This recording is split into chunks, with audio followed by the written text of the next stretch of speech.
നമസ്കാരം. കൃഷ്ണാരമിത്രത്തിലേക്ക് എല്ലാവർക്കും ഒരിക്കൽ കൂടി സ്വാഗതം. സവിതയാണ് കേട്ടോ. ശ്രീകൃഷ്ണ ഗോവിന്ദ ഹരേ മുരാരേ ഹേ നാഥ നാരായണ വാസുദേവ. ശ്രീകൃഷ്ണ ഗോവിന്ദ ഹരേ മുരാരേ ഹേ നാഥ നാരായണ വാസുദേവ. ശ്രീ ഗുരുവായൂരപ്പ ശരണം ഹരേ. ഇന്നത്തെ സത്സംഗത്തിലേക്ക് എല്ലാവർക്കും ഒരിക്കൽ കൂടി സ്വാഗതം. ഇന്നും ശ്രീ ഗുരുവായൂരപ്പന്റെ അനുഗ്രഹം കൊണ്ട് നമുക്ക് ഒരിക്കൽ കൂടി സത്സംഗത്തിലൂടെ ഒന്നിച്ചു ചേരാൻ സാധിച്ചിരിക്കുകയാണ്. ഗുരുവായൂരപ്പന്റെ പാദത്തിൽ അനന്തകോടി നമസ്കാരം പറയുന്നു. ഒപ്പം കൃഷ്ണപാദമനിശം ഹൃദി ഭാവയാമി, ഹരികൃഷ്ണപാദമനിശം ഹൃദി ഭാവയാമി. എല്ലാവരും ഏകാദശി വ്രതമൊക്കെ നോറ്റു എന്ന് വിചാരിക്കുന്നു. ഒരുപാട് നാമം ജപിക്കാൻ സാധിച്ചു എന്ന് വിചാരിക്കുന്നു. പല ആളുകളും കമന്റ് ചെയ്തിരുന്നു കേട്ടോ, ഒരുപാട് നാമം ജപിക്കാൻ സാധിച്ചു എന്ന് പറഞ്ഞിട്ട്. അപ്പോൾ ദ്വാദശി പാരണ വീടാനൊക്കെ ആയിട്ട് എല്ലാവർക്കും സാധ്യമായി തന്നെയാട്ടോ വിചാരിക്കണേ. എനിക്ക് ഇന്നത്തെ നീലാംബരിയിൽ ഞാൻ പറഞ്ഞിട്ടുണ്ടായിരുന്നു, ഇന്നത്തെ നിർമ്മാല്യത്തിൽ ഞാൻ പറഞ്ഞിട്ടുണ്ടായിരുന്നു, ഗുരുവായൂരപ്പനോടൊരു കുഞ്ഞു പരിഭവത്തിലാണ് ഞാൻ എന്ന്. ആലോചിച്ചു നോക്കും തോറും പരിഭവം കുറയേണ്ടതാണ് കേട്ടോ. നമ്മൾ എടുക്കുന്ന സെൻസിനനുസരിച്ചിരിക്കും നമുക്ക് ഓരോ കാര്യങ്ങളും. നമ്മളോട് ഗുരുവായൂരപ്പൻ കമ്മ്യൂണിക്കേറ്റ് ചെയ്യണമെന്ന് വിചാരിച്ചൊന്ന് ശ്രദ്ധിച്ചാൽ നമുക്ക് മനസ്സിലാക്കാവുന്നതേ ഉള്ളൂ. പക്ഷെ ആ ഒരു സമയത്തിൽ നമുക്ക് ചിലപ്പോൾ അത് അങ്ങനെ മനസ്സിലാക്കാൻ സാധിച്ചു എന്ന് വരില്ല. ഇന്നലെ രാവിലെ ഞാൻ തൊഴുത വിശേഷങ്ങളൊക്കെ പറഞ്ഞിട്ടുണ്ടായിരുന്നു. സാധാരണ എല്ലാ വർഷങ്ങളിലും ഏകാദശി ദിവസം ഒരു നേരം തൊഴുതാൽ പിന്നെ ഞാൻ പുറത്തേക്കേ ഇറങ്ങാറില്ല കേട്ടോ. എനിക്ക് പേടിയാണ്, നല്ല തിരക്ക്, അത്രയും കൂടെ തിരക്ക് എനിക്ക് വയ്യാതെ തോന്നാറുണ്ട് കേട്ടോ. കാരണം പണ്ടിനാലെ തന്നെ ഏകാദശി ദിവസം എന്ന് പറയുന്നത് വളരെയേറെ തിരക്ക് കൂടിയ ഒരു ദിവസമാണ് ഗുരുവായൂർ ക്ഷേത്രത്തിൽ. ഉത്സവകാലത്തേക്കാളും ഒക്കെ തിരക്കാണ് ഗുരുവായൂർ ഏകാദശിക്ക് എന്ന് പറയുന്നത്. അനേകം പ്രത്യേകതകളുള്ള ദിവസമാണ്. പിന്നെ നാനാജാതിക്കാരും വരുന്ന ദിവസമായിരുന്നു ഇത്രേ പണ്ട് കാലങ്ങളിൽ ഏകാദശി. അത് കുറച്ച് ദൂരം ഒരു ഏരിയ ഉണ്ട്, അവിടം വരെ വന്ന് തൊഴുന്നതാണ്. അനേകം കാണിക്ക സമർപ്പിച്ച് അങ്ങനെ തൊഴുന്ന ആ ഒരു സമ്പ്രദായം ഉള്ള ദിവസമാണ് അത്ര ഏകാദശി. അപ്പൊ അതുകൊണ്ട് തന്നെ പണ്ടിനാലെ ഏകാദശിക്ക് നല്ല തിരക്കുള്ളതാണ് അത്രേ. അപ്പൊ അതിനി കൂടുതലല്ലാതെ കുറയില്ലല്ലോ, ഓരോ വർഷം കഴിയുന്തോറും കൂടിയല്ലേ വരാം. അപ്പോൾ ആ ഏകാദശി എന്ന് പറയുന്നതിന്റെ തിരക്കിന്റെ ആ ഒരു ഭീകരമായ അവസ്ഥ എന്നൊക്കെ പറയില്ലേ, അതറിയാവുന്നതുകൊണ്ട് ഒരു നേരം തൊഴുതെടുത്ത് പിന്നീട് ഒരിക്കലും ഞാൻ തൊഴാനായിട്ട് പോവാറില്ല. അമ്പലത്തിന്റെ ആ ഭാഗത്തേക്ക് ഞാൻ പോവാറില്ല കേട്ടോ. പിന്നെ ദ്വാദശി പണം വയ്ക്കാൻ, ദ്വാദശി പാരണ വിടല്, അത് മാത്രമാണ് പിന്നെ പ്രാധാന്യത്തോടു കൂടി കാണാറ്. എന്നാൽ ഇന്നലെ ഞാൻ രാവിലെ നേരത്തെ പോകുമ്പോൾ കുട്ടികളെയൊന്നും കൊണ്ടുപോയിണ്ടായിരുന്നില്ല. അപ്പൊ എനിക്ക് തോന്നി വിശേഷാൽ ദിവസമല്ലേ, എൻ്റെ കുട്ടികളെയൊക്കെ ഒന്ന് തൊഴിയിക്കണം എന്നൊരു മോഹം. അത് മാത്രമല്ല 4 തൃക്കൈകളോട് കൂടിയിട്ട് ഉണ്ണികൃഷ്ണനെ ഒന്ന് കാണണം, അലങ്കാരത്തോടു കൂടി കാണണം എന്നൊക്കെ മോഹം ഉണ്ടായിരുന്നു ഇന്നലെ. നോക്കൂ, എനിക്ക് ഇത്രയും വർഷങ്ങളായിട്ട് ഒരു തീരുമാനം പോലും ഒരിക്കലും എൻ്റെ തന്നെയായിട്ട് ഞാൻ എടുക്കാറില്ല കേട്ടോ.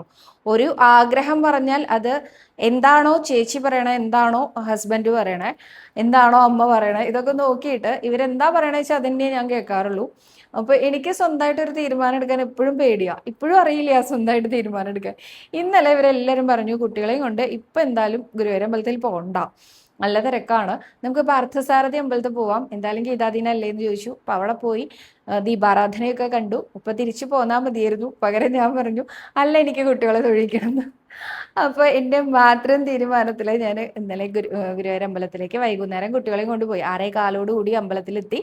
നോക്കുമ്പോ നല്ല തിരക്കുണ്ട്, സ്റ്റാഫിന്റെ വരിയുടെ അവിടെ നല്ല തിരക്കുണ്ട്. അപ്പൊ ആ വരിയിൽ എത്തിപ്പെടാൻ തന്നെ കുറച്ച് ബുദ്ധിമുട്ടി, എന്നാലും അവിടെ എത്തിപ്പെട്ടു. ഒരു 7:45 കൂടിയിട്ടാണ് വരിയിൽ ആ ഒരു സ്റ്റാഫിന്റെ വരിയുടെ തൊട്ടടുത്തായിട്ട് എത്തിയത്. ഈ 7:45 കയറി നിന്ന് ഞാൻ അതായത് 6:15 തൊട്ട് നിൽക്കുകയാണ് കേട്ടോ. 6:15 തൊട്ട് നിന്ന് 8:15 കൂടിയിട്ട് നീ നട തുറന്നു. 8:20 നട തുറന്നിട്ട് അങ്ങോട്ട് അകത്തേക്ക് കടത്താറായി. ഇനി ഒരു 10 മിനിറ്റ് കൂടിപ്പോയാൽ നിന്ന് കഴിഞ്ഞാൽ നമുക്ക് അകത്ത് ഗുരുവായൂരപ്പനെ നന്നായിട്ട് കണ്ടു തൊഴാവുന്നതാണ്. ആ ഒരു സമയത്ത് എൻ്റെ രണ്ടാമത്തെ മകൻ വരിയിൽ കുഴഞ്ഞു വീണു. അപ്പോൾ വരിയിൽ കുഴഞ്ഞു വീണപ്പോൾ വരിയിൽ നിന്ന് പുറത്തു പോയ ആൾക്കാരെ അവിടെ നിന്ന് തന്നെ കയറ്റും കേട്ടോ. പിന്നെ ആ നിൽക്കുന്ന സ്ഥലം എവിടെയാണോ അവിടെ നിന്ന് തന്നെ കയറ്റും. പക്ഷെ എനിക്ക് ഈ കുട്ടിയെ എന്താ ചെയ്യേണ്ടതെന്ന് അറിയാതെ കുഴഞ്ഞ് ശരിക്കും വീണു. അപ്പം ഞാൻ ആ കുട്ടിയെ മാറ്റി അവിടെ ഇരുത്തി, ഞാൻ അവിടെ ഇരുന്നു. ചുറ്റും ആളുകൾ കൂടി.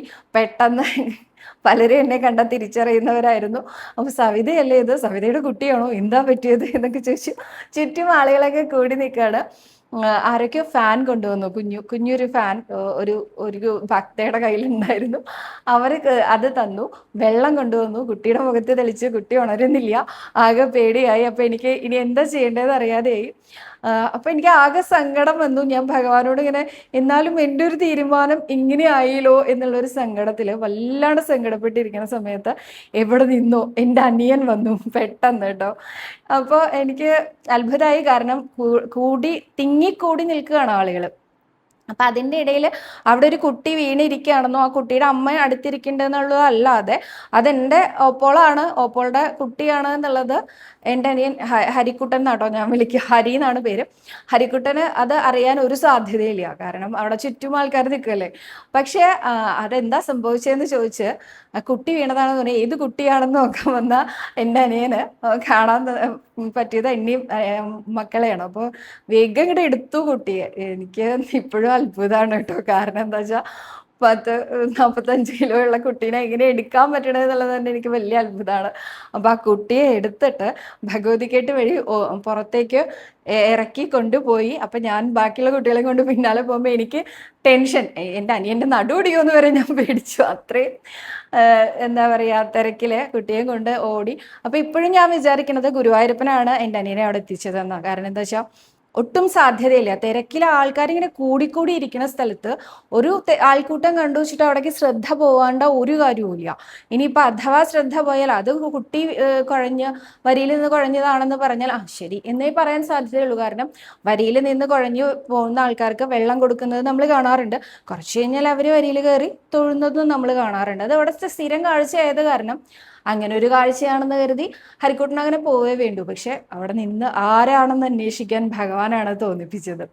ആരാന്ന് അന്വേഷിച്ച എനിക്ക് പെട്ടെന്ന് കണ്ടപ്പോൾ കണ്ണിലൊക്കെ വെള്ളം നിറഞ്ഞു. എൻ്റെ ഗുരുവായൂരപ്പ, എനിക്ക് എന്താ ചെയ്യേണ്ടത് അറിയാണ്ട് ഇരിക്കുന്ന സമയത്ത് എൻ്റെ കുട്ടിയെ എടുത്തു കൊണ്ടുപോകാൻ ഗുരുവായൂരപ്പനാണോ ഹരിക്കുട്ടനെ പറഞ്ഞയച്ചതെന്ന് വരെ തോന്നിട്ടോ. അപ്പം മിത്രവിന്ദ പറയുകയും ചെയ്തു, അമ്മാവൻ ആ സമയത്ത് വന്നില്ലായിരുന്നു വെച്ചാൽ നമ്മൾ എന്താ ചെയ്യാലേ എന്ന് ചോദിച്ചു. അപ്പോൾ വന്ന് കുട്ടിക്ക് വെള്ളമൊക്കെ കൊടുത്ത് വണ്ടിയിൽ കുട്ടിയെ ഇല്ലത്ത് കൊണ്ടാക്കണ വരെ ഉണ്ടായിരുന്നു. കുഴപ്പമൊന്നുമില്ല കേട്ടോ. ഒന്ന് രാവിലെ കുട്ടി സ്കൂളിലൊക്കെ പോയി, ഇന്നലെ തന്നെ ഓക്കെ ആയി. പക്ഷെ ആ സമയത്ത് വന്ന ഒരു ദുർഘടം എനിക്ക് ഏറ്റവും വലിയ പരിഭവമായത്, ഗുരുവായൂരപ്പനോട് എനിക്ക് പരിഭവം തോന്നിയത് എന്താണെന്ന് വെച്ചാൽ ആദ്യമായിട്ട് ഞാൻ ഒറ്റയ്ക്ക് എടുത്തൊരു തീരുമാനമാണ്. ഈ ഒറ്റയ്ക്കെടുത്ത തീരുമാനം ഇങ്ങനെ പാളിപ്പോകുന്നു ഞാൻ ഒട്ടും വിചാരിച്ചില്ല. പിന്നെ എനിക്ക് ആകെ ടെൻഷനും ഉണ്ടായിരുന്നു. അമ്മയും ചേച്ചിയും ചേച്ചിയുടെ ഏട്ടനും അജയേട്ടനും മനുവേട്ടനും ഒക്കെ എന്താ പറയുക, എനിക്ക് ചീത്ത കിട്ടുമോ എന്നൊക്കെ പേടിച്ചിട്ടുണ്ടായിരുന്നു. പക്ഷെ ഇവിടെ വന്നപ്പോൾ എല്ലാവരും പറഞ്ഞു ആ സമയത്ത് ഹരിക്കുട്ടൻ വന്നല്ലോ, പിന്നെ എന്തിനാ പേടിക്കണേ, വേറെ പുറമേന്ന് ഒരാളല്ലല്ലോ. പുറമേന്ന് ഒരാളാണെങ്കിൽ കുട്ടിയെ എടുത്തുകൊണ്ട് പോകുക എന്നുള്ളത് എളുപ്പമുള്ള കാര്യമല്ല. അപ്പം നമ്മളെല്ലാവരും ഉണ്ടായില്ലോ, കുഴപ്പമൊന്നുമില്ല എന്നൊക്കെ പറഞ്ഞ് ആശ്വസിപ്പിച്ചപ്പോൾ അതങ്ങനെ സെറ്റായി. അപ്പോൾ അതുകൊണ്ട് എനിക്ക് പക്ഷെ ആ ഒരു പരിഭവം ഭഗവാനോട് പോണില്ല, എൻ്റെ ആ തീരുമാനം തെറ്റിച്ചു പോയില്ലോ എന്നുള്ള സങ്കടം കൊണ്ടാണ്. അപ്പോൾ പക്ഷെ അതിന്നും എന്നെ കണ്ണു തുറപ്പിച്ചത് ആര്യനന്ദ തന്നെയാട്ടോ. ആര്യനന്ദയാണ് ഈ കുഴഞ്ഞു വീണ കുട്ടി. ആര്യനന്ദ ഇവിടെ വന്നിട്ട് വെള്ളമൊക്കെ ഏകാദശി നോറ്റിട്ടാണല്ലോ നിൽക്കണത്. അതിൻ്റെ ആയിരിക്കും കുട്ടിക്ക്, അല്ലെങ്കിൽ അങ്ങനെ വരാൻ സാധ്യതയില്ല. അപ്പൊ ഏകാദശി നോൽക്കുമ്പോൾ കുട്ടികളും അല്ലേ, അപ്പൊ നല്ല ബുദ്ധിമുട്ടുണ്ടാവും, അതുകൊണ്ടായിരിക്കാം. അപ്പൊ എന്തായാലും ഇവിടെ വന്ന് വെള്ളമൊക്കെ കുടിച്ച് ഭക്ഷണമൊക്കെ കഴിച്ച് കുട്ടിക്ക് ഇത്തിരി ഒന്ന് ഓക്കെ ആയി കഴിഞ്ഞപ്പോൾ കുട്ടി ഒരു പുസ്തകത്തിൽ ഐ ലവ് യു കൃഷ്ണ എന്ന് ഒരു പേജ് നിറച്ചെഴുതിയിട്ട് എനിക്ക് കൊണ്ടുവന്ന് കാണിച്ചു തന്നു കേട്ടോ. അപ്പൊ ഞാൻ ചോദിച്ചു, എന്തിനാ ഇപ്പൊ ഐ ലവ് യു കൃഷ്ണ എന്ന് പറഞ്ഞിരിക്കണേ? കുട്ടിക്ക് എന്തിനാ കൃഷ്ണനെ ഇത്ര ഇഷ്ടം? കുട്ടി ഇപ്പൊ കുഴഞ്ഞു വീണില്ലേ, നമുക്ക് തൊഴാനും പറ്റിയില്ല. അപ്പൊ ഞാനിങ്ങനെ ഉള്ളിൽ കരഞ്ഞോണ്ടാ കുട്ടിയോട് ഇത് ചോദിക്കണേ, നമുക്ക് തൊഴാനും പറ്റിയില്ല, പിന്നെ എന്തിനാ ഇത്ര ഇഷ്ടം എന്ന് ചോദിച്ചപ്പോൾ പറഞ്ഞു, അമ്മേ ഞാൻ എവിടെ കുഴഞ്ഞു വീണു, എനിക്ക് എഴുന്നേറ്റ് നടക്കാനും പറ്റണില്ല. പക്ഷെ ആ സമയത്ത് കൃത്യമായിട്ട് എൻ്റെ അമ്മാവനെ തന്നെ അവിടെ കൊണ്ടുവന്നില്ലേ ഗുരുവായൂരപ്പൻ. ഗുരുവായൂരപ്പൻ അല്ലാണ്ട് ആരാ കൊണ്ടുവന്നത് അങ്ങട്? അമ്മാവൻ അങ്ങനെ കാണാതെ പോയാലോ, നമുക്ക് ചുറ്റും ആൾക്കാർ നിൽക്കുമായിരുന്നില്ലേ. അപ്പോൾ പെട്ടെന്ന് കുട്ടിയെ എടുത്തിട്ട് കൊണ്ടുപോകണം എന്ന് തോന്നിപ്പിക്കാൻ ഒരു കാരണം ഉണ്ടാവില്ലേ? ആ കാരണം ഗുരുവായൂരപ്പനാവില്ലേ എന്ന് ചോദിച്ചു. 9 വയസ്സായ എൻ്റെ മകളാ ഇത് ചോദിക്കണേ. അപ്പം എനിക്ക് ശരിക്കും പറഞ്ഞാൽ, സത്യം പറഞ്ഞാൽ ഞാനിത് ഇങ്ങനെയല്ലല്ലോ ചിന്തിച്ചത് എന്നെനിക്ക് അത്ര നേരം എൻ്റെ ചിന്ത പോയതൊക്കെ എൻ്റെ തീരുമാനം തെറ്റിയല്ലോ എന്നുള്ളത് മാത്രമായിരുന്നു. പക്ഷെ ഈ കുട്ടി ഇത് എഴുതിയിട്ട് എൻ്റെ മുമ്പിൽ കൊണ്ടുവന്ന് കാണിച്ചു തന്നിട്ട്, അമ്മ എന്താ ഇത് ഇങ്ങനെ ചിന്തിക്കാത്തത് എന്ന് ചോദിച്ചു. അപ്പം ഞാൻ ഒരു മിനിറ്റ് നേരം ഞാൻ മിണ്ടാതിരുന്നു കേട്ടോ. എന്നിട്ട് എന്നോട് ചോദിച്ചു, അമ്മയ്ക്ക് ഗുരുവായൂരപ്പനോട് പരിഭവമാണോ എന്ന് ചോദിച്ചു. അപ്പോഴും ഞാൻ ഒരു മിനിറ്റ് ഇങ്ങനെ എന്താ പറയണ്ടേന്ന് അറിയാതിരിക്കുക. അപ്പോൾ പറഞ്ഞു, അമ്മേ നമുക്ക് ഗുരുവായൂരപ്പനെ വിളിക്കാണ്ട് ജീവിക്കാൻ പറ്റില്ല, ഗുരുവായൂരപ്പനെ എന്തായാലും വിളിക്കണം. അപ്പോൾ ഇങ്ങനെ കുഞ്ഞു കുഞ്ഞു പ്രശ്നങ്ങൾ നമുക്ക് വരുമ്പോൾ ഗുരുവായൂരപ്പൻ തന്നെ ആൾക്കാർ തരണ്ടല്ലോ. ആ സമയത്ത് എത്ര ആൾക്കാരുണ്ട് അവിടെ. ആരെങ്കിലും വിളിച്ചാൽ എനിക്ക് അവരോട് എന്നെ എടുത്തോളാൻ പറയാൻ പറ്റുമോ? എൻ്റെ അച്ഛനോ അമ്മാവനോ വല്യച്ഛനോ ആയാൽ മാത്രമല്ലേ എനിക്ക് എന്നെ എടുക്കാൻ പറ്റുള്ളൂ. എന്നെ എടുത്ത് ഇവിടെ കൊണ്ടുവരണമെങ്കിൽ അച്ഛനോ അമ്മാവനോ വല്യച്ഛനോ ആവണം. അപ്പൊ ഇതിൽ 3 പേരിൽ ഒരാളെ അവിടെ ഭഗവാനല്ലേ കൊണ്ടുവന്നത്. അന്ന് എന്താ അത് ചിന്തിക്കാതെന്ന് ശരിക്കും പറഞ്ഞാൽ അപ്പോഴാണ് എനിക്ക് മനസ്സിലായത് 10-40 വർഷം ഞാൻ ജീവിച്ചതേ വെറുതെയായിരുന്നു. കാരണം 9 വയസ്സുകാരി വേണ്ടി വന്നു എനിക്കിത് പറഞ്ഞ് ബോധ്യപ്പെടുത്തി തരാൻ കേട്ടോ.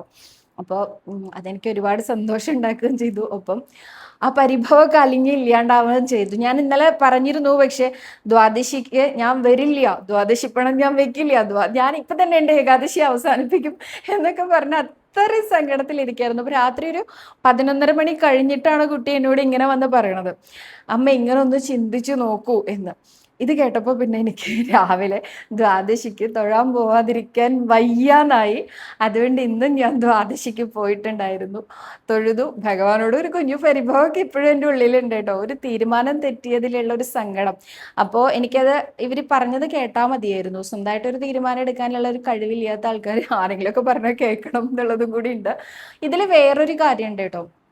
നിന്റെ കാര്യങ്ങളെല്ലാം തീരുമാനിക്കണത് നീയല്ല, അത് ഞാൻ തന്നെയാണ് എന്ന് ഗുരുവായൂരപ്പൻ ഓർമ്മിപ്പിച്ചതും ആയിരിക്കാം. എന്തായാലും എനിക്ക് സന്തോഷവും സങ്കടവും ഒക്കെ നിറഞ്ഞൊരു ഏകാദശിയായിരുന്നു ഈ ഒരു ഏകാദശി.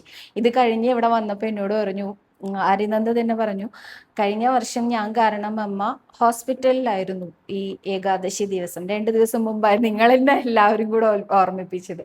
ഈ വർഷം ഞാൻ കാരണം അമ്മയ്ക്ക് നാണക്കേടുണ്ടായോ എന്ന് ചോദിച്ചു. അപ്പൊ ഞാൻ പറഞ്ഞു, അയ്യോ കുട്ടി, എനിക്ക് അങ്ങനെ ഒരു നാണക്കേടിന്റെ അല്ല, എൻ്റെ ഉള്ളിലെ ഗുരുവായൂരപ്പനോടുള്ള പരിഭവമായിരുന്നു. അല്ലാതെ കുഴഞ്ഞു വീഴ വരിയിൽ നിൽക്കുമ്പോൾ എന്നുള്ളത് ആദ്യത്തെ സംഭവമൊന്നുമല്ല. കുട്ടിക്ക് വയ്യാതായിട്ടല്ലേ, അത് സാരല്യ, ചെറിയ കുട്ടിയല്ലേ, ഏകാദശി എടുത്തതല്ലേ, അതുകൊണ്ട് പറ്റിയതല്ലേ, സാരല്യ എന്ന് പറഞ്ഞപ്പോൾ എല്ലാവരും ഓക്കെ ആയി. അപ്പൊ എന്തായാലും ചെറിയ ചെറിയ കുട്ടികളിൽ നിന്ന് വരെ നമ്മൾ ഇനിയും ഒരുപാട് പഠിക്കാനുണ്ട് എന്നുള്ളത് മനസ്സിലാക്കി തന്ന ഒരു ദിവസവും കൂടിയായിരുന്നു ഇന്നലെ. ഗുരുവായൂരപ്പനോട് ഒരുപാട് നന്ദി പറയുന്നുണ്ട്. ഞാൻ എത്ര നന്ദി പറഞ്ഞാലും തീരില്ല. എൻ്റെ അനിയനെ ആ സമയത്ത് അവിടെ കൊണ്ടുവന്നതിൽ. ഒപ്പം എൻ്റെ ഹരിക്കുട്ടനോടും ഞാൻ ഒരുപാട് നന്ദി പറയുന്നുണ്ട് കേട്ടോ. ഹരിക്കുട്ടനെ ഇന്നലെ ശരിക്കും ഞാൻ ഗുരുവായൂരപ്പൻ്റെ സ്ഥാനത്താണ് കണ്ടത്. അതുകൊണ്ടാണ് എനിക്ക് ഇവിടേക്ക് എത്തിക്കാൻ അവനെ തന്നെ ഗുരുവായൂരപ്പൻ നിയോഗിച്ചത്. എനിക്ക് ഭയങ്കര സന്തോഷം തോന്നുന്നുണ്ട്. അപ്പൊ ഇതാണ് എൻ്റെ ആ പരിഭവത്തിന്റെ കാരണം. ഇന്നലത്തെ എൻ്റെ ഏകാദശി ഇങ്ങനെയായിരുന്നു. ഏകാദശിയുടെ ദിവസം പക്ഷെ ഇതൊരു കാര്യം മാത്രമാണ് മിസ്സായെന്ന് വിചാരിക്കണു ഞാൻ. ബാക്കി എല്ലാം ശുഭകരമായിരുന്നു, വേറെ കുഴപ്പമൊന്നും ഉണ്ടായിരുന്നില്ല. ഇന്ന് ദ്വാദശി പണം വെച്ചു, തൊഴുതു, നമസ്കരിച്ചു, എല്ലാം ചെയ്തു. ഇന്നും സാധാരണ പോലെ നല്ലൊരു ദിവസം തന്നെ ആയിരുന്നു കേട്ടോ. അപ്പോൾ ഇനിയും ഇനിയും ഇനിയും ഒരുപാട് കാര്യങ്ങൾ ഗുരുവായൂരപ്പൻ എന്നെ മനസ്സിലാക്കി തരട്ടെ. എൻ്റെ ഉള്ളിലുള്ള ചെറിയ ചെറിയ അഹങ്കാരങ്ങൾ വരെ ഇല്ലാണ്ടാക്കി പ്യുവറാക്കി തരട്ടെ എന്നെ എന്ന് പ്രാർത്ഥിക്കുന്നു. അപ്പം ആദ്യത്തെ ചോദ്യം പറയാട്ടോ. ചോദ്യം പറയുന്നതിന് മുമ്പ് സജിനി ഭായ് എന്ന ഒരു ഭക്തയുടെ മെസ്സേജാണ്. ലവ് യു സവിത ബൈ സവിതയുടെ അമ്മ എന്ന്. ഇത് വായിക്കാൻ കാരണം എന്താണെന്ന് വെച്ചാൽ, കഴിഞ്ഞ ദിവസം എൻ്റെ വീഡിയോയിൽ ഞാനൊരു വാചകം പറഞ്ഞിരുന്നു, ഒരിക്കൽ പോലും കണ്ടിട്ടില്ലാത്ത ഏതാനും ചില വാക്കുകളിൽ കൂടെ മാത്രം നിങ്ങൾ എന്നെ സ്വന്തമാക്കിയപ്പോൾ എനിക്ക് ഒരുപാട് സന്തോഷമുണ്ടെന്ന്. അപ്പം അതിന് താഴെയായിട്ട് സവിത എൻ്റെ അനിയത്തിയാണ്, സവിത എൻ്റെ ചേച്ചിയെ പോലെയാണ്, സവിതയുടെ അമ്മയാണ് ഞാൻ എന്നൊക്കെ പറഞ്ഞ് ഒപ്പം എനിക്കൊരു മുത്തശ്ശിപ്പദം വരെ ചാർത്തി തന്നിട്ടുണ്ടായിരുന്നു ഇന്നലത്തെ വീഡിയോൻ്റെ താഴത്തെ കമൻറ്റിൽ കേട്ടോ. ഭയങ്കര സന്തോഷമായി. ഇതാണ് പൂന്താനം പറഞ്ഞത് കേട്ടോ. ഇന്ന് വിഷ്ണു ഭക്തന്മാരില്ലേ, മിത്രങ്ങൾ എന്തിനാ നമുക്ക് ഒരുപാട് വിഷ്ണു ഭക്തന്മാരില്ലേ എന്ന് അദ്ദേഹം പറഞ്ഞത് കറക്റ്റാണ് കേട്ടോ. വിഷ്ണു ഭക്തന്മാർ അല്ലെങ്കിൽ ആ ഭക്തി എന്ന ഒറ്റ രസത്തിൻ്റെ മേലെയാണ് എനിക്ക് ഒരുപാട് അനിയത്തിമാരെയും കുറേ ചേച്ചിമാരെയും കുറേ അമ്മമാരെയും കുറേ ഏട്ടന്മാരെയും കുറേ ആൾക്കാരെയും എനിക്ക് കിട്ടിയത് ഈ ഒരു ഭക്തി എന്ന ഒറ്റ നൂലിൽ കോർത്തുകൊണ്ടാണ്. അതുകൊണ്ട് തന്നെ ഗുരുവായൂരപ്പൻ്റെ പേരിലാണ്. അതിൽ എനിക്ക് ഒരുപാട് ഒരുപാട് ഒരുപാട് സന്തോഷമുണ്ട്. അപ്പോൾ ആ ഒരു കാര്യം പറയാനും കൂടി വേണ്ടിയിട്ടാണ് ഞാൻ ഈ ഒരു മെസ്സേജ് വായിച്ചത് കേട്ടോ. അടുത്തതായിട്ട് സവിത, എങ്ങനെയാണ് 12 നമസ്കാരം ചെയ്യുക? മുട്ടിൽ ഇരുന്നു കൊണ്ട് തന്നെയാണോ നമസ്കരിക്കുക, അതോ ഓരോ തവണ എഴുന്നേറ്റിട്ട് നമസ്കരിക്കുകയാണോ? അതുപോലെ ശ്രീകോവിലിൽ ഭഗവാനെ തൊഴുതിട്ട് വരുമ്പോൾ ചന്ദനപ്രസാദം തരാറില്ലല്ലോ, ദക്ഷിണ കൊടുത്താലേ തരാറുള്ളൂല്ലോ. ഭഗവാന്റെ പ്രസാദത്തിനായി കൈ നീട്ടിയാലും കിട്ടാതെ ഇരിക്കുമ്പോൾ വിഷമം തോന്നാറുണ്ട്. പ്രിയ പ്രദീപ്. അങ്ങനെയില്ല കേട്ടോ, അങ്ങനെ ഒരിക്കലും വിചാരിക്കരുത്. നമുക്ക് കൈ കൈ നീട്ടിയാൽ പ്രസാദം പുറത്തുനിന്ന് കിട്ടൂലോ. നാലമ്പലത്തിനകത്ത് മാത്രമല്ലേ ഈ ഒരു ചിട്ട വെച്ചിട്ടുള്ളൂ. അത് എന്തുകൊണ്ടാണെന്ന് വെച്ചാൽ പുഷ്പാഞ്ജലിയുടെ പ്രസാദമാണ് അവിടെ കൊടുക്കുന്നത്. അപ്പോൾ നമ്മൾ ഷീട്ടാക്കിയ പുഷ്പാഞ്ജലി ആവാം. ഇനി ഷീട്ടാക്കിയിട്ടില്ലെങ്കിൽ ദക്ഷിണ കൊടുത്താൽ വെറുതെ നമുക്ക് തരുന്നതല്ല, നമ്മുടെ പെരുന്നാളിനോടെ പുഷ്പാഞ്ജലി ചെയ്യാൻ വേണ്ടി തരുന്നതാണ് കേട്ടോ. നമ്മൾ ഈ ദക്ഷിണ കൊടുക്കുന്ന ആൾക്കാരൊക്കെ പേര് പറയാറുണ്ട്, അല്ലെങ്കിൽ നാള് പറയാറുണ്ട്. ആ നാള് അനുസരിച്ച് പുഷ്പാഞ്ജലി ചെയ്ത് കിട്ടുന്നതാണ് നമുക്ക് ആ പ്രസാദം. പിന്നെ ഓരോ ആളുകളും നമ്മുടെ ഉള്ളിൽ ഒരു എന്താ പറയാ, മുൻവിധികളോടുകൂടി സമീപിക്കുക എന്ന് പറയില്ലേ നമ്മൾ, മുൻവിധികളോടുകൂടി സമീപിക്കുമ്പോഴാണ് ഇപ്പോൾ ഉപദേവന്മാരുടെ അവിടെ ഇരുന്ന് കീഴ്ശാന്തിക്കാർ നമുക്ക് പ്രസാദം തരുന്നത്. അവിടെ ദക്ഷിണ വെച്ചാൽ മാത്രമേ പ്രസാദം തരുള്ളൂ. എല്ലാവർക്കും പ്രസാദം കൊടുത്താൽ എന്താ? നിങ്ങളൊന്ന് ആലോചിച്ച് നോക്കൂ. എല്ലാവർക്കും അതിനകത്തിരുന്ന് പ്രസാദം കൊടുക്കുകയാണെങ്കിൽ എല്ലാ ഉപദേവന്മാരെയും തൊഴാനുള്ള സമയം പോലും ഉണ്ടാവില്ല. കാരണം അത്രയും വരി നീങ്ങില്ല. ഗണപതിയുടെ അകത്ത് പുഷ്പാഞ്ജലിയുടെ പ്രസാദം വാങ്ങാൻ വേണ്ടി ഒരാൾ നിന്നാൽ തന്നെ അവിടെ ലക്ഷക്കണക്കിന് ആൾക്കാർ പിന്നിൽ ക്യൂല് നിൽക്കേണ്ടി വരും. അത്രയും തിരക്ക് വരും ഇല്ലേ? അതുകൊണ്ടാണ് അവിടെ അങ്ങനെ ചില റെസ്ട്രിക്ഷൻസ്, കുറേ നിയമങ്ങൾ വെച്ചിരിക്കുന്നത്. മാത്രമല്ല അവര് നിങ്ങൾക്ക് തരുന്ന പ്രസാദത്തിന് ഇലയും പൂവും എല്ലാം അവര് കൊണ്ടുവരുന്നതല്ലേ. അപ്പോൾ അത് അവർക്ക് വെറുതെ കിട്ടുന്നതല്ലല്ലോ ഒരിക്കലും. അപ്പോൾ അതെല്ലാം നമ്മളിത് പണം കൊടുക്കുന്ന സമയത്ത്, അല്ലെങ്കിൽ ഒരു 10 രൂപ അവിടെ ദക്ഷിണ വെക്കാൻ നിങ്ങൾ 10 പ്രാവശ്യം ചിന്തിക്കുന്നുണ്ട്. ഒന്ന് ആലോചിച്ച് നോക്കൂ, ഇതിനെല്ലാത്തിനും ചെലവുണ്ട്. ദേവസ്വത്തിലേക്ക് ഒരു 10 രൂപ ഇടുമ്പോൾ പറയും ദേവസ്വത്തിലെല്ലാം കള്ളന്മാരാ, എല്ലാവർക്കും മുക്കി കൊണ്ടുപോകാനാണെന്ന്. ഒരുപാട് ചെലവുകളുള്ള ഒരു ക്ഷേത്രമല്ലേ ഗുരുവായൂർ ക്ഷേത്രം. ഒരുപാട് നല്ല കാര്യങ്ങൾ നടക്കുന്നുണ്ട്. അതിലേക്കൊരു പങ്കിലേക്കായിട്ടാണ് നമ്മൾ കൊടുക്കുന്നത്. എന്തുകൊണ്ട് അങ്ങനെ ചിന്തിച്ചുകൂടാ? ഗണപതിയുടെ മുമ്പിൽ നമ്മളൊരു 10 രൂപ വെക്കുമ്പോൾ അവര് നമുക്ക് പ്രസാദം തരുന്നു എന്നേ മാത്രമേ നമ്മൾ വിചാരിക്കുന്നുള്ളൂ. ഗണപതിക്ക് അവിടെ എല്ലാ ദിവസവും പൂജ നടക്കുന്നുണ്ട്, എല്ലാ ദിവസവും നിവേദ്യങ്ങൾ നടക്കുന്നുണ്ട്, എല്ലാ ദിവസവും ചന്ദനം ചാർത്ത് നടക്കുന്നുണ്ട്. ഇതൊക്കെ വെറുതെ നടക്കുവോ? ഒരിക്കലും ഇല്ലല്ലോ. അതിനൊക്കെ അവിടെ പണം ചെലവുണ്ട്. അതിലേക്കൊരു തുകയാണ് നമ്മൾ കൊടുക്കുന്നത്. അല്ലാതെ അവിടെ ഇരിക്കുന്ന ശാന്തിക്കാരന് അഭിവൃദ്ധി ഉണ്ടാവാൻ കൊടുക്കുക എന്നുള്ളതല്ല അതിൻ്റെ അർത്ഥം. അവിടെ നടക്കുന്ന ഏറ്റവും നല്ല കാര്യങ്ങളിലേക്ക് ഒരു തുക നമ്മൾ കൊടുക്കുന്നു. അങ്ങനെ വിചാരിച്ചു നോക്കൂ. നമുക്ക് പറ്റുമെങ്കിൽ, ആരും നിർബന്ധിക്കണമെന്നില്ല കേട്ടോ നമ്മളെ എന്തായാലും അവിടെ കൊടുത്തേ പറ്റൂന്നല്ല. പക്ഷെ നമ്മൾ അനവധി കാര്യങ്ങൾക്ക് പണം ചെലവാക്കാറുണ്ട്. ഒരു 10 രൂപയ്ക്ക് ലേസ് വാങ്ങി കഴിക്കാത്ത എത്ര ആൾക്കാരുണ്ടാവും നിങ്ങളുടെ ഇടയിൽ? ഉണ്ടാവില്ലേ? ആ ഒരു 10 രൂപയാണ് നമ്മൾ അവിടെ കൊണ്ടുവയ്ക്കുന്നത്. അതിലൂടെ നമുക്ക് കിട്ടുന്നത് എന്തുകൊണ്ടും നല്ല ഗുണങ്ങൾ തന്നെയാണ്. കാരണം അവിടെ നല്ല കാര്യങ്ങൾ നടക്കുന്ന സ്ഥലമാണ്. നല്ല കാര്യങ്ങൾക്ക് വേണ്ടി നമ്മൾ ഇൻവെസ്റ്റ് ചെയ്യുമ്പോൾ ഒരിക്കലും നമുക്ക് ചീത്ത റിട്ടേൺസ് കിട്ടില്ല, നല്ല റിട്ടേൺസേ കിട്ടുള്ളൂ. അപ്പോൾ അങ്ങനെ വിചാരിക്കരുത്. ചന്ദനപ്രസാദം കൈ നീട്ടിയാലുടൻ പണം ഒന്നും കൊടുക്കാതെ തന്നെ പുറത്ത് കിട്ടുന്നുണ്ട്. അപ്പോഴും അവിടെ ആൾക്കാർ തെറ്റ് കണ്ടുപിടിക്കും. അവിടെ നമ്മൾ 10 രൂപ കൊടുത്താൽ അവര് ഇലയിൽ പ്രസാദം തരുന്നു. ഇല അവർക്ക് വെറുതെ കിട്ടുന്നതല്ല, ഇല അവര് പണം കൊടുത്ത് വാങ്ങുന്നതാണ്. അപ്പൊ ആ ഇലയ്ക്ക് പൈസ കൊടുത്താൽ തന്നെ അവർക്ക് ഇല കിട്ടുള്ളൂ, വെറുതെ കിട്ടില്ലല്ലോ. അപ്പോൾ എല്ലാതും, ഈ ലോകത്ത് കാണുന്ന എല്ലാത്തിനും നമ്മൾ പണം തന്നെ കൊടുക്കണം. അത് അവർക്കാണെങ്കിലും കൊടുക്കണം. അപ്പൊ അതുകൊണ്ടാണ് ആ കിട്ടുന്നത്, പൈസ കിട്ടുമ്പോൾ അവർക്ക് അതിനനുസരിച്ച് റിട്ടേൺസ് കൊടുക്കുക എന്നുള്ളൊരു സമ്പ്രദായമില്ലേ. അത്രയും വിചാരിച്ചാൽ മതി കേട്ടോ. ഇനി അടുത്തതായിട്ട് 12 നമസ്കാരം ചെയ്യുന്നത് ഞാൻ കാണിച്ചു തരാം. 12 നമസ്കാരം പറഞ്ഞാലൊന്നും നിങ്ങൾക്ക് മനസ്സിലാവണില്ല. ഞാൻ കാണിച്ചു തരാം കേട്ടോ. ഓരോരുത്തർക്കും കാണിച്ചു തരാം 12 നമസ്കാരം എങ്ങനെയാണ് ചെയ്യണമെന്നുള്ളത്. അടുത്തതായിട്ട് സവിത എങ്ങനെയാണ് ഏകാദശി എടുത്തത്? ശോഭ രാമചന്ദ്രൻ ആണ് ചോദിച്ചിരിക്കുന്നത്. തീർച്ചയായിട്ടും ഞാൻ ഗോതമ്പൊക്കെ കഴിച്ചിട്ടാണ്. ഞാൻ പുരോഗമനവാദിയാണെന്ന് ഞാൻ കഴിഞ്ഞ ദിവസം പറഞ്ഞല്ലോ. ഗുരുവായൂരപ്പൻ്റെ പ്രസാദങ്ങൾ കഴിച്ചിട്ടാണ് ഞാൻ ഇന്നലത്തെ ഏകാദശി എടുത്തത്. പ്രസാദൂട്ടിൽ ഇവിടെ വന്ന ഏകാദശി നോറ്റ ആൾക്കാർക്കിൽ പല ആൾക്കാർക്കും പ്രസാദൂട്ട് കഴിക്കാൻ സാധിച്ചു എന്ന് പറഞ്ഞു. ഗോതമ്പ് ചോറും പുഴുക്കും രസകാളനും കൂട്ടിയിട്ടാണ് എല്ലാവർക്കും കഴിക്കാൻ സാധിച്ചത്. അതേപോലെ ഞാനും അങ്ങനെയാണ് കഴിച്ചത്. ഗോതമ്പ് ചോറും പുഴുക്കും രസകാളനും കഴിച്ചിട്ടാണ് ഇന്നലത്തെ ഏകാദശി നോറ്റത് കേട്ടോ. പകലുറങ്ങാൻ പാടില്ല എന്ന് എല്ലാവരോടും പറഞ്ഞ് ഞാൻ കുറച്ചൊക്കെ പകലുറങ്ങിപ്പോയി കേട്ടോ. വളരെ നേരത്തെ എണീറ്റപ്പോൾ അറിയാതെ ഇരുന്നായാലും ഇങ്ങനെ തൂങ്ങിക്കൊണ്ടാണ് പോയിരുന്നത്. ഞാൻ ഭാഗവതമൊക്കെ എടുത്തൊന്ന് തുറന്നു നോക്കി. കുറച്ച് കഴിഞ്ഞപ്പോൾ അറിയാതെ ഉറങ്ങിപ്പോയി. ഞെട്ടി ഉണരുകയൊക്കെ ചെയ്തു. അപ്പം ഇങ്ങനെയൊക്കെയാണ് എൻ്റെ ഏകാദശി ഉണ്ടായത്. എന്നാലും എൻ്റെ ഗുരുവായൂരപ്പൻ സന്തോഷിച്ചിട്ടുണ്ടാവും തന്നെയാണ് ഞാൻ വിചാരിക്കണേ കേട്ടോ.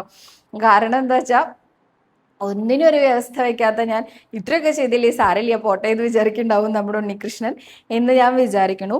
അടുത്തതായിട്ട് ബീന എന്ന ഭക്തയാണ് ചോദിച്ചിരിക്കുന്നത്, നീലാംബരിയുടെ കാര്യം പറഞ്ഞല്ലോ, എനിക്കത് മനസ്സിലായില്ല. ഞാൻ കുറച്ച് നാളായിട്ടുള്ളൂ മോളുടെ ചാനൽ കാണാൻ തുടങ്ങിയിട്ട്, ഒന്ന് പറഞ്ഞു തരൂ എന്ന്. നീലാംബരിയുടെ കാര്യം തന്നെ വേറെ ആരോ ചോദിച്ചിട്ടുണ്ടായിരുന്നു. അപ്പൊ രണ്ടുപേർക്കും കൂടെ ഞാൻ ഒരു ഉത്തരം പറയാം കേട്ടോ. നീലാംബരി നിർമാല്യം എന്ന് പറയുന്നത് നമ്മുടെ വാട്സപ്പ് ഗ്രൂപ്പിൽ ഞാൻ ഗുരുവായൂർ തൊഴുത വിശേഷങ്ങളോ അല്ലെങ്കിൽ ഉണ്ണികൃഷ്ണന്റെ എന്തെങ്കിലും വിശേഷങ്ങളോ ഒക്കെ ആയിട്ട് പറയാറുണ്ടായിരുന്നു. അപ്പൊ അതിന് ഇങ്ങനെ ഒരു പേര് നൽകിയത് എൻ്റെ ഹസ്ബൻഡാട്ടോ. നീലാംബരി എന്ന് പേര് നൽകാൻ കാരണം, ഞങ്ങൾ പത്മനാഭസ്വാമിയെ തൊഴുമ്പോൾ അവിടെ നീലാംബരി രാഗത്തില് ഒരു വാദ്യഘോഷം മുഴക്കലുണ്ട്. പത്മനാഭസ്വാമിയുടെ ഉറക്ക് പാട്ട് എന്നുള്ള രീതിയിൽ നീലാംബരി എന്നാണ് പേരിന്. നീലാംബരി രാഗത്തിലാണ് അദ്ദേഹത്തിന്റെ ഉറക്ക് പാട്ട് എന്ന് പറഞ്ഞു. അപ്പൊ അത് കേട്ട സമയത്ത് ഏട്ടൻ പറഞ്ഞു, താൻ എല്ലാ ദിവസവും രാത്രി കിടക്കുന്നതിന് മുൻപ് ഗുരുവായൂരപ്പനെ കുറിച്ച് ഓർക്കാൻ എന്തെങ്കിലും ഒരു കുഞ്ഞു കഥയോ അല്ലെങ്കിൽ ഗുരുവായൂർ ക്ഷേത്രത്തിൽ തൊഴുന്ന രീതിയോ അല്ലെങ്കിൽ അന്നത്തെ അലങ്കാര വർണ്ണനയോ അങ്ങനെ എന്തെങ്കിലും പറയാറുണ്ട്. അതിന് നീലാംബരി എന്നൊരു പേര് കൊടുക്കൂ എന്ന് പറഞ്ഞു. അപ്പോൾ അതിനുശേഷം ഞാൻ ഇന്നത്തെ നീലാംബരിയിലേക്ക് സ്വാഗതം എന്ന് പറഞ്ഞുകൊണ്ടാണ് രാത്രിയിൽ ആ നീലാംബരി ഇങ്ങനെ പറയാറ്. അത് കേട്ട് കേട്ട് ഉറങ്ങാൻ ഒരുപാട് അമ്മമാർക്ക് ഇഷ്ടമാണെന്ന് പറഞ്ഞിരുന്നു. പിന്നെ അതുപോലെ തന്നെ ഞാൻ രാവിലെ പറയാറുണ്ട്, ഇന്നത്തെ ദിവസം എല്ലാവർക്കും ശുഭകരമാവട്ടെ എന്ന് പറഞ്ഞിട്ട് നീലാംബരിക്ക് പകരം നിർമാല്യം എന്ന് പറഞ്ഞ് പറയാറുണ്ട്. ഈ രണ്ട് പേരുകളും സെലക്ട് ചെയ്തത് ഹസ്ബൻഡാണ് കേട്ടോ. അപ്പോൾ ഈ ഒരു രണ്ട് കാര്യങ്ങളെയാണ് നിർമാല്യം നീലാംബരി എന്ന് പറയുന്നത്. അപ്പം ഞാൻ ഇന്നലെ നിർമാല്യം എന്ന് പറഞ്ഞത് ഏകാദശിയുടെ അന്ന് രാവിലെ തൊഴുത വിശേഷങ്ങളായിരുന്നു. അപ്പം അതാണ് കുറേ ആളുകൾ ഇങ്ങനെ ഇപ്പൊ കമന്റിൽ പറഞ്ഞിരിക്കണേ, ഇന്നത്തെ നിർമാല്യം നല്ലതായിരുന്നു, ഇന്നത്തെ നിർമാല്യത്തിൽ ഭഗവാനെ കാണാൻ പറ്റി എന്നൊക്കെ പറയാൻ കാരണം ഈ നീലാംബരി നിർമാല്യം എന്ന 2 സെഷൻ നമ്മുടെ വാട്സപ്പ് ഗ്രൂപ്പിൽ മാത്രം ലഭ്യമായ ഒരു കാര്യമാണ് കേട്ടോ. അപ്പോൾ എനിക്ക് വാട്സപ്പ് ഗ്രൂപ്പിൽ കയറണം എന്ന് പല ആൾക്കാർക്കും അങ്ങനെ തോന്നുന്ന ആൾക്കാരുണ്ടെങ്കിൽ അവർക്ക് താഴെ ലിങ്ക് കൊടുത്തിട്ടുണ്ട്. ഈ ഡിസ്ക്രിപ്ഷൻ ബോക്സിലായിട്ട് ലിങ്ക് കൊടുത്തിട്ടുണ്ട്. 4 ലിങ്ക് അവിടെ കൊടുത്തിട്ടുണ്ട് കേട്ടോ. 4 വാട്സപ്പ് ഗ്രൂപ്പാണ് ഉള്ളത് നമുക്ക്. അപ്പോൾ ഒന്നിൽ കയറിയാൽ ചിലപ്പോൾ ഫുള്ളാണെന്ന് കാണിച്ചാൽ അടുത്തതിൽ കയറി നോക്കിക്കോളൂ കേട്ടോ. ഏതൊക്കെയാണ് ഫുള്ളെന്ന് എനിക്കറിയാതെയായി. അപ്പോൾ ഞാൻ ഇടയ്ക്ക് ഒന്ന് ആക്റ്റീവ് അല്ലാതായിരുന്നപ്പോൾ പലരും അതിൽ നിന്ന് വിഡ്രോ ചെയ്തിട്ടുണ്ട്. കുറച്ച് എണ്ണം കുറഞ്ഞിട്ടുണ്ട് എന്നുള്ളതുകൊണ്ട് ചിലപ്പോൾ 1ാമത്തെ ഗ്രൂപ്പിൽ തന്നെ നിങ്ങൾക്ക് എൻ്റർ ചെയ്യാൻ പറ്റും, അല്ലെങ്കിൽ 4ാമത്തെ ഗ്രൂപ്പ് വരെ ഉണ്ട് കേട്ടോ. ഏത് ഗ്രൂപ്പാണെന്നുള്ളത് നോക്കിക്കോളൂ. അടുത്തതായിട്ട് നിമിഷ ലതീഷ് എന്ന ഭക്തയാണ് വാട്സപ്പ് ഗ്രൂപ്പിന്റെ ലിങ്ക് ഉണ്ടോ ചോദിച്ചത്. താഴെ ഡിസ്ക്രിപ്ഷൻ ബോക്സിൽ കൊടുത്തേക്കാം കേട്ടോ. അടുത്തതായിട്ട് മനോജ് കുമാർ എന്ന ഐഡിയിൽ നിന്നാണ്. ആരാന്ന് എനിക്ക് മനസ്സിലായില്ല. മനോജ് സാർ ആണെങ്കിൽ മോളോട് മിണ്ടില്ല എന്നാണ് പറഞ്ഞിരിക്കുന്നത്. എന്താ കാരണം എന്ന് എനിക്ക് മനസ്സിലായില്ല കേട്ടോ. ഇതിനു മുമ്പ് എന്തെങ്കിലും ചോദ്യം ചോദിച്ചിട്ട് ഞാൻ പറയാത്തതാണോ, എന്താ കാരണം, കമന്റ്സ് വായിക്കാത്തതാണോ എന്നൊക്കെ മനസ്സിലായില്ല. ഒന്നുകൂടി പറഞ്ഞു തരണം കേട്ടോ. അടുത്തതായിട്ട് ബീന സുനിൽ ദാസ് എന്ന ഭക്തയാണ് പറഞ്ഞിരിക്കുന്നത്, സവിത ഇന്ന് ഞാൻ 3300 നാമങ്ങൾ ജപിച്ചു, ഭഗവാന്റെ തൃപ്പാദങ്ങളിൽ സമർപ്പിക്കുന്നു. ഒരു സംശയമുണ്ട് സവിത, നമ്മൾ നാരായണ നാരായണ എന്ന് മാത്രം ജപിച്ചാൽ മതിയോ, അല്ലെങ്കിൽ ഓം നമോ നാരായണായ എന്ന് ജപിക്കണോ, അതുമല്ലെങ്കിൽ നാരായണായ നമ എന്ന് ജപിക്കണോ എന്നാണ്. ഞാൻ ഉദ്ദേശിച്ചത് നാരായണ നാരായണ നാരായണ നാരായണ നാരായണ നാരായണ നാരായണ നാരായണ നാരായണ നാരായണ നാരായണ നാരായണ എന്ന് ജപിക്കാനാട്ടോ. അതായത് ഓം കൂട്ടിയിട്ട് പ്രണവാകാരം കൂട്ടി നമ്മൾ നാമം ജപിക്കുകയാണെങ്കിൽ ശുദ്ധം നോക്കി മാത്രം നാമം ജപിക്കാൻ പാടുള്ളൂ, ശുദ്ധം ഇല്ലാതെ ജപിക്കാൻ പാടില്ല എന്നാ പറയാം. അപ്പോൾ നമുക്ക് ഏത് സമയത്ത് വേണമെങ്കിലും ജപിക്കാൻ പറ്റുന്നത് നാരായണ നാരായണ എന്ന് മാത്രമാണ്. അപ്പൊ മാത്രമാണ് പറഞ്ഞാൽ ഹരേകൃഷ്ണ മന്ത്രമൊക്കെ ചൊല്ലാന്ന് പറയുന്നുണ്ട് കേട്ടോ. ഞാൻ പറയുമ്പോൾ എനിക്കറിയുന്നതല്ലേ പറയാൻ പറ്റുള്ളൂ. അപ്പൊ നാരായണനാമമാണ് അങ്ങനെ നമുക്ക് ഏത് സമയം വേണമെങ്കിലും ചൊല്ലാൻ പറ്റുന്നത് കേട്ടോ. അതുകൊണ്ടാണ് നാരായണ എന്ന് പറഞ്ഞത്. ഇപ്പോൾ സ്ത്രീ സഹജമായ പീരീഡ്സിലാണെങ്കിലോ അല്ലെങ്കിൽ പുലയോ വാലായ്മയോ ഒക്കെ വന്നാലും മുടക്കം കൂടാതെ ജപിക്കാൻ പറ്റും നമുക്ക് നാരായണനാമം കേട്ടോ. അടുത്തതായിട്ട് സവിത എൻ്റെ കൂട്ടുകാരി അനന്തശായിയായ വിഷ്ണു ഭഗവാനെ സ്വപ്നം കണ്ടു, പിന്നെ ഭഗവാന്റെ ജ്വലിക്കുന്ന കണ്ണ് മാത്രം ഇങ്ങനെ കുറേ സമയം കണ്ടു എന്ന് പറഞ്ഞു. അവൾ പറയാ പേടിയാവുന്നു എന്ന് പറഞ്ഞു. സമാധാനിപ്പിച്ചു, എന്തോ നിനക്ക് നല്ലത് വരാൻ പോകുന്നുണ്ട് എന്ന് വിഷമിക്കേണ്ട, നമ്മുടെ ഉണ്ണികൃഷ്ണൻ നമ്മുടെ കൂടെയുണ്ട് എന്ന്, അതുകൊണ്ടാണെന്ന് ഇങ്ങനെ കണ്ടതെന്ന് സവിത പറഞ്ഞു തരുമോ. അവൾക്കും ഭയങ്കര വിഷമമാണ് എന്നാണ് രജനി സുരേന്ദ്രൻ എന്ന ഭക്ത ചോദിച്ചിരിക്കുന്നത്. ഗുരുവായൂരപ്പനെ സ്വപ്നം കാണാൻ പറ്റുക എന്ന് പറയുന്നത് ഏറ്റവും വലിയ ഭാഗ്യമാണ്. അനന്തശായിയായ മഹാവിഷ്ണുവിനെ കാണാൻ പറ്റുക എന്ന് പറഞ്ഞാൽ വൈകുണ്ഠം കണ്ട പോലെയാന്ന് വിചാരിച്ചോളൂ. ഏറ്റവും സന്തോഷിക്കേണ്ട സമയമാണ് കേട്ടോ. ഒരിക്കലും അതിനൊരു വിഷമം വിചാരിക്കേണ്ട. ജ്വലിക്കുന്ന കണ്ണുകൾ എന്ന് പറയുന്നത് നമുക്ക് നേരെ വരുന്ന എന്തെങ്കിലും ബുദ്ധിമുട്ടുകൾ ഉണ്ടെങ്കിൽ ജ്വലിക്കുന്ന കണ്ണുകളോട് കൂടിയിട്ട് ഭഗവാൻ അതിനെയൊക്കെ ഭസ്മീകരിച്ച് കളയും എന്ന് വിചാരിക്കൂ. ഒരിക്കലും ആ കണ്ണുകൾ നമുക്ക് നേരെയല്ല, നമ്മളെ ഭഗവാൻ വാത്സല്യപൂർവ്വം നോക്കുള്ളൂ. അങ്ങനെയാണ് എൻ്റെ വിശ്വാസം.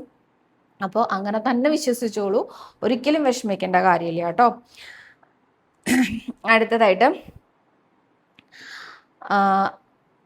അജിന എന്ന ഭക്തയാണ് പറഞ്ഞിരിക്കുന്നത്. ചേച്ചിയുടെ വീഡിയോസ് കണ്ടിട്ട് ഞാൻ ആദ്യമായിട്ട് ഏകാദശി എടുത്തു. രാവിലെ അടുത്തുള്ള ക്ഷേത്രത്തിൽ പോകാനായി രാവിലെ തുളസി എടുത്തപ്പോൾ ഒരമ്മ പറഞ്ഞു ഏകാദശിക്ക് തുളസി ഇറക്കാൻ പാടില്ല എന്നു. എനിക്ക് അറിയില്ലായിരുന്നു. എന്തെങ്കിലും ദോഷമുണ്ടോ പരിഹാരം ഉണ്ടെങ്കിൽ പറയണേന്ന്. നമുക്കറിയാതെ ചെയ്യുന്ന തെറ്റുണ്ടല്ലോ, അത് തെറ്റല്ല കേട്ടോ. നമുക്ക് അറിയാത്തോണ്ടല്ലേ. കുട്ടിക്ക് അത് അറിയില്ല എന്ന് അറിയണോണ്ടാണ് ലക്ഷ്മി ദേവി, തുളസി ദേവി, ഭഗവാൻ എല്ലാവരും കൂടിയിട്ട് ഒരു അമ്മേനെ അങ്ങോട്ട് പറഞ്ഞയച്ചത്. ആ സമയത്ത് ഈ ഏകാദശിയൊക്കെ എടുക്കല്ലേ, ആ സ്ഥിതിക്ക് ഇതിറക്കണ്ടാട്ടോ, തുളസി പറിക്കണ്ടാട്ടോ കുട്ടി എന്നുള്ള രീതിയിൽ പറഞ്ഞ് മനസ്സിലാക്കി തരാൻ ഒരു അമ്മേനെ വിട്ടതാണ്. അപ്പൊ അടുത്ത ഏകാദശി തൊട്ട് പറിക്കില്ലല്ലോ, ആദ്യത്തെ തവണയല്ലേ, ഇത് അറിയാതെ പറ്റിയതല്ലേ, അതിനെന്തിനാ ഇങ്ങനെ വിഷമിക്കണം. ഒട്ടും പരിഭ്രമിക്കേണ്ട, ഒരു ദോഷവും ഉണ്ടാവില്ല എന്ന് തന്നെയാണ് എനിക്ക് പറയാനുള്ളത് കേട്ടോ. അടുത്തതായിട്ട്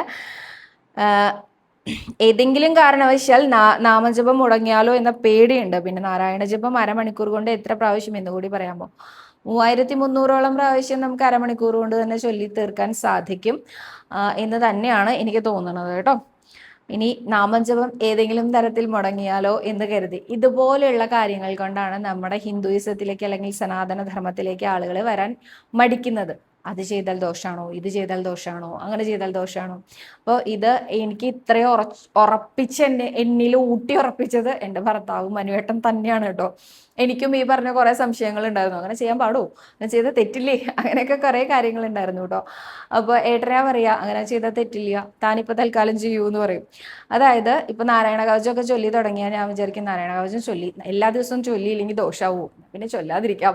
എന്നെ പോലെയുള്ള മടിയുള്ള ആളുകൾ എപ്പോഴും അങ്ങനെയാ ചിന്തിക്കുക. അപ്പൊ ഏട്ടനാ പറഞ്ഞു ഉറപ്പിച്ചത് ഒരു ദിവസം ചൊല്ലാൻ പറ്റുമോ, അത്രയും പുണ്യം അവിടെ ഇരിക്കട്ടേന്നേ, പിന്നെ ചൊല്ലാൻ പറ്റിയില്ലേ തന്റെ സാഹചര്യം കൊണ്ടാണ്, അടുത്ത ദിവസം താൻ വീണ്ടും ചൊല്ലിക്കോളൂ, ഇങ്ങനെ പറഞ്ഞു തരാറുണ്ട് കേട്ടോ. അപ്പോൾ അത് തന്നെയാണ് എനിക്കും പറയാനുള്ളത്. നാരായണ ജപം ഒരു ദിവസം മുടങ്ങിപ്പോവും എന്ന് കരുതിയിട്ട് നിങ്ങൾ ചൊല്ലാതിരിക്കരുത്. ഇതൊരു മനുവേട്ടൻ്റെ തന്നെ ഒരു ഉദാഹരണം പറയുകയാണെങ്കിൽ ഇതൊരു ഡെപ്പോസിറ്റ് ആണെന്ന് വിചാരിക്കുക. ഒരു ബാങ്ക് ബാലൻസ് നമ്മൾ ഉണ്ടാക്കുക, ഒരു ക്രിയേറ്റ് ചെയ്യുക എന്ന് വിചാരിക്കുക. ഇപ്പം നിങ്ങളൊരു 10 നാമം ജപിച്ചു, അതൊരു ബാങ്ക് ഡെപ്പോസിറ്റ് ആയിട്ട് അവിടെ ഇട്ടിരിക്കുകയാണ്. അടുത്ത ദിവസം നിങ്ങൾക്ക് ഒന്നും ഏൺസ് ചെയ്യാൻ പറ്റിയില്ല എന്ന് കരുതി നമ്മുടെ ഡെപ്പോസിറ്റ് പോകില്ലല്ലോ, അത് അവിടെ തന്നെ ഉണ്ടായിരിക്കും. അടുത്തതായിട്ട് നമ്മൾ നെക്സ്റ്റ് ഡേ ആണ് ഒരു 20 നാമം ജപിച്ചു, അപ്പോൾ എന്താ നമ്മുടെ ഡെപ്പോസിറ്റ് 30 കൂടി, അതവിടെ ഇരുന്നോട്ടെ, അതവിടെ ഇരിക്കുക തന്നെ ചെയ്യും. നമ്മൾ അറിഞ്ഞോ അറിയാതെയോ ചെയ്യുന്ന പാപത്തിലേക്ക് ഉള്ള ഒരു ഇൻവെസ്റ്റ്മെന്റ് ആയിക്കോട്ടെ, അതല്ലെങ്കിൽ നമ്മൾക്ക് നേടുന്ന പുണ്യത്തിന്റെ ഇൻവെസ്റ്റ്മെന്റ് ആയിട്ട് അതവിടെ ഇരുന്നോട്ടെ, അങ്ങനെ കണക്കാക്കിയിട്ട് നിങ്ങൾ മുടക്കം കൂടാതെ നാമം ചൊല്ലൂ.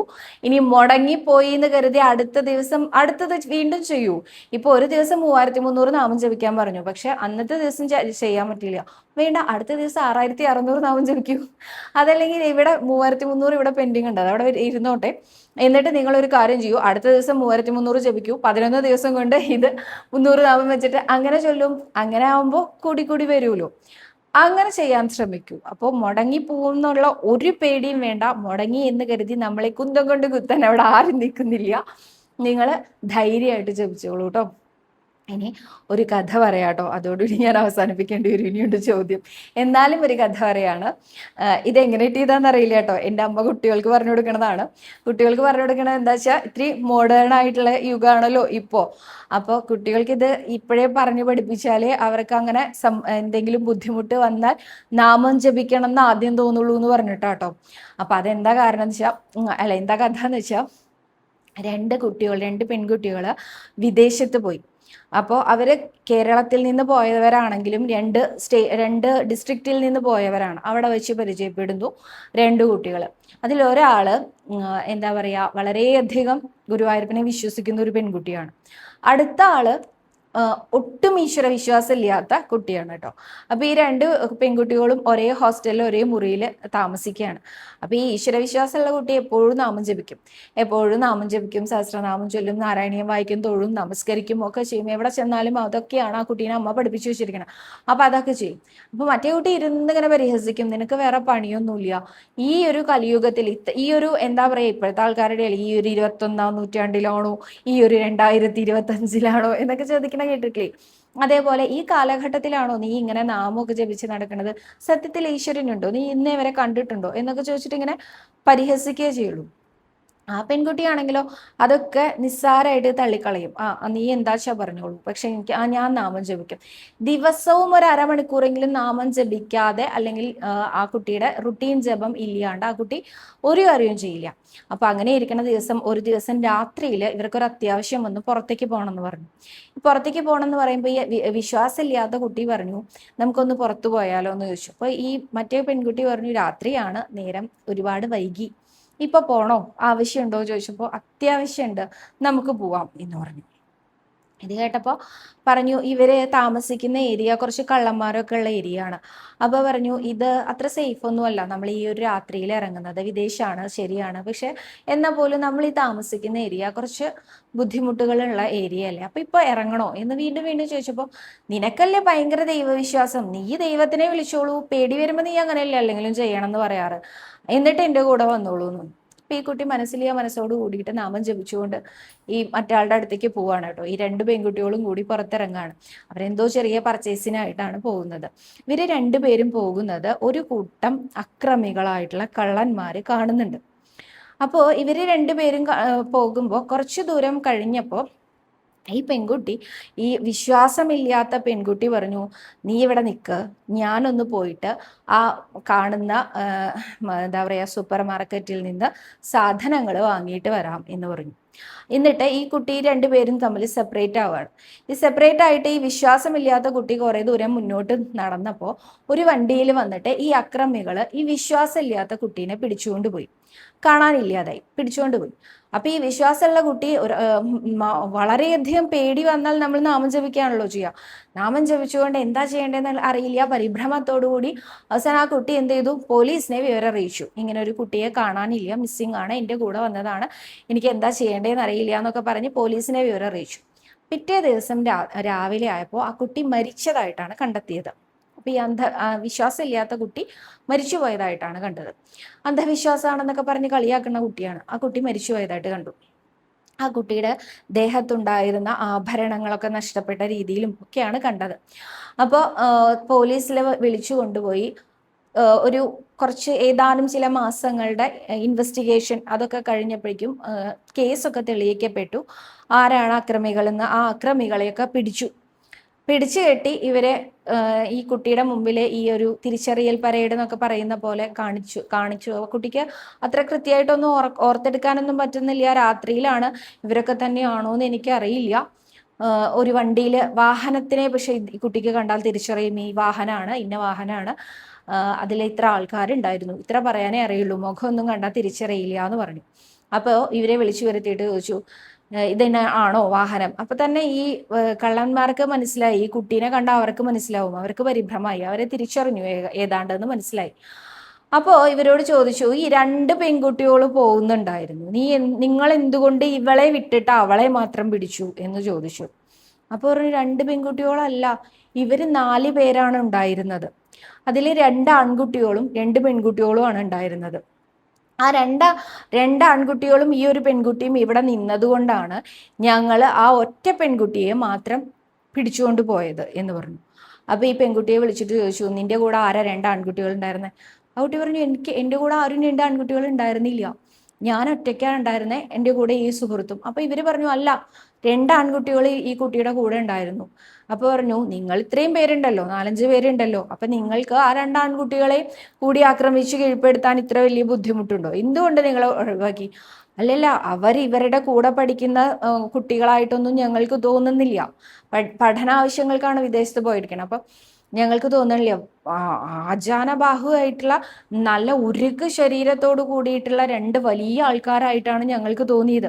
മാത്രമല്ല അവരുമായിട്ട് ഞങ്ങളൊരു ഏറ്റുമുട്ടലിൽ ഏർപ്പെട്ടാൽ ഇത്രയും കാലമൊന്നും ഞങ്ങൾക്ക് കിട്ടില്ല, അന്ന് തന്നെ ഞങ്ങളെ പോലീസിനെ പിടിപ്പിച്ചു കൊടുത്തേനെ. അതുകൊണ്ടാണ് ഞങ്ങൾ ഈ കുട്ടീനെ വെറുതെ വിട്ടത് എന്ന് പറഞ്ഞു. അപ്പോൾ ഈ കുട്ടിയോട് ചോദിച്ചിട്ട് ഈ കുട്ടിക്ക് അറിയില്ല. ഈ കുട്ടി പറഞ്ഞു, ഞാൻ തന്നെയാണ്, ആ റോട്ടിൽ തന്നെ ഞാൻ തന്നെയാണ്, ഞാൻ ആരെയും കണ്ടിട്ടില്ല എന്ന്. അപ്പോൾ കൂട്ടത്തിലുണ്ടായിരുന്ന ഒരു മലയാളിയായിട്ടുള്ള ഉദ്യോഗസ്ഥൻ അദ്ദേഹത്തിനോട് സംസാരിക്കാനാണ് ഈ കുട്ടിക്ക് കൂടുതൽ എളുപ്പം. അപ്പോൾ ആ കുട്ടി പറഞ്ഞു, സത്യമായിട്ടും എൻ്റെ കൂടെ ആരും ഉണ്ടായിരുന്നില്ല, ഞാൻ നാമം ജപിച്ചുകൊണ്ടാണ് നടന്നിരുന്നത്. കാരണം എനിക്കറിയാം അത്ര സേഫായ സമയത്തല്ല പുറത്തിറങ്ങുന്നത് എന്ന്. അതുകൊണ്ട് തന്നെ എനിക്ക് നല്ല ഭയം ഉണ്ടായിരുന്നു. ഞാൻ അതുകൊണ്ട് നാമം ജപിച്ചുകൊണ്ടേയിരിക്കുകയായിരുന്നു, എനിക്ക് വേറെ ഒന്നും അറിയില്ല എന്ന്. അപ്പൊ ആലോചിച്ച് ആരായിരിക്കും ആ രണ്ട് ഉരുക്ക് മനുഷ്യന്മാർ ഈ കുട്ടിയുടെ കൂടെ ഉണ്ടായിരുന്നത്? അപ്പൊ ഈ കഥ എൻ്റെ കുട്ടികൾക്ക് എപ്പോഴും പറഞ്ഞു കൊടുക്കും അമ്മ. കാരണം അമ്മ ഈ ഒരു കാലഘട്ടത്തിലെ പെൺകുട്ടികളെ വളർത്തുമ്പോൾ നമ്മൾ ഒരു 1000 വട്ടം ചിന്തിക്കണം അല്ലേ, 1000 കാര്യങ്ങൾ പറഞ്ഞ് മനസ്സിലാക്കണം അല്ലേ. അപ്പൊ അതുകൊണ്ട് തന്നെ അമ്മ എപ്പോഴും പറഞ്ഞു കൊടുക്കുന്നതാണ്, അപരിചിതരായിട്ടുള്ള ആരെങ്കിലും നമ്മളുടെ അടുത്ത് വരികയാണെങ്കിൽ നാമം ജപിക്കുക.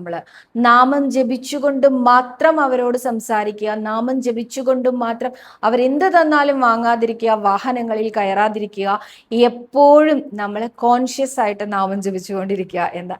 ഈ കഥ പറഞ്ഞു കൊടുക്കാൻ കുട്ടികളെക്കാൾ നല്ല ആൾക്കാരില്ല. അടുത്ത ജനറേഷനിൽ അന്ധവിശ്വാസം പരത്തുക എന്നൊക്കെ പലരും പറയൂട്ടോ, ഒന്നുമല്ല. നമുക്ക് എങ്ങനെയൊക്കെ സംരക്ഷണം നൽകണം എന്നുള്ളത് നമ്മുടെ ഉണ്ണികൃഷ്ണനെ മാത്രമേ അറിയുള്ളൂ. അത് ആരിൽ നിന്ന് എപ്പോൾ ലഭിക്കുന്നു എന്നുള്ളതൊന്നും നമുക്ക് അറിയില്ല കേട്ടോ. ഇപ്പോ അദൃശ്യമായി 2 പേര് കൂടെ വന്നു എന്ന് പറഞ്ഞു. ഇത് തന്നെയല്ലേ പൂന്താനത്തിന് പണ്ട് സംഭവിച്ചതും. പൂന്താനം കൊട്ടിയൂര് പോയി തിരിച്ചു വരുമ്പോൾ വടക്കുനാഥന്റെ ക്ഷേത്രത്തിന്റെ മുമ്പിലേക്ക് തൂക്കിയെടുത്ത് കൊണ്ടുപോയി വെച്ചു എന്നാ പറയണത്. ആരാ? ആ മഹാദേവന്റെ പാർഷദന്മാരാണത്രേ അങ്ങോട്ട് കൂട്ടി കൊണ്ടുപോയത്. ഇതേമാതിരി നമ്മളുടെ കണ്ണിന് കാണാത്ത രീതിയിൽ പ്രൊട്ടക്ഷൻ തരാം. അതും അല്ലെങ്കിൽ ഇന്നലെ എനിക്ക് സംഭവിച്ച പോലെ നമ്മുടെ തന്നെ ആരെങ്കിലും അവിടെ കൊണ്ടു നിർത്തിയിട്ടായിരിക്കാം ആ ഭഗവാൻ നമ്മളെ രക്ഷിക്കുന്നത്. അതെങ്ങനെ വരും എന്നുള്ളതൊന്നും നമുക്ക് ഗുരുവായൂരപ്പനിൽ നിന്ന് അറിയാനേ സാധിക്കില്ല. പക്ഷെ ഒരു കാര്യം ഉറപ്പാണ്, നമ്മളെ ഒരിക്കലും കൈവിടില്ല ഗുരുവായൂരപ്പൻ, ഒരിക്കലും കൈവിടില്ല. നമുക്ക് തോന്നുകയാണ് നമ്മളിതാ പോയി ഇതാ വീണു കുഴിയിലായി എന്നൊക്കെ, വെറുതെ ആട്ടോ. ഗുരുവായൂരപ്പൻ അപ്പ പിടിക്കും അവിടെ നമ്മുടെ കൈ പിടിച്ച്, പാദം പിടിച്ച് കരയുന്നവരെ പാണി പിടിച്ച് അനുഗ്രഹിക്കും എന്നാണ് ഭഗവാന്റെ കഥ പറയുമ്പോൾ പറയാറുള്ളത്. അതുകൊണ്ട് എല്ലാവർക്കും നാമം ജപിക്കാൻ സാധിക്കട്ടെ എന്ന് വീണ്ടും വീണ്ടും വീണ്ടും പറയുന്നു. സർവരോഗവിനാശന, സർവപാപവിനാശന, സർവദുഃഖ വിനാശന, സർവസൗഖ്യപ്രദായക ശ്രീ ഗുരുവായൂരപ്പ ശരണം.